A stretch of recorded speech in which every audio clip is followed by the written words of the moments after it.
اعوذ باللہ من الشیطان الرجیم بسم اللہ الرحمن الرحیم وَإِذَا دَرَبْتُمْ اور جب تم سفر کرو فی الارض زمین میں فَلَيْسَا تو نہیں علیکم تم پر جناحٌ کوئی گناہ ان تقصروا کہ تم قصر کر لو کمی کر لو من الصلاۃ نمازوں میں ان خفتم اگر تمہیں ڈر ہو ان یفتنکم الذین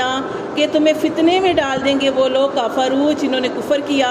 ان الکافرین بے شک کافر کانو ہیں لکم تمہارے لیے عدو مبینہ تمہارے لیے واضح دشمن ہے تمہارے کافر۔ تو دیکھیں جب یہ آیات نازل ہوئی تھی نا تو اس وقت آپ کو پتہ ہے کہ نبی صلی اللہ علیہ وسلم کا زمانہ تھا، جہاد، ہجرت،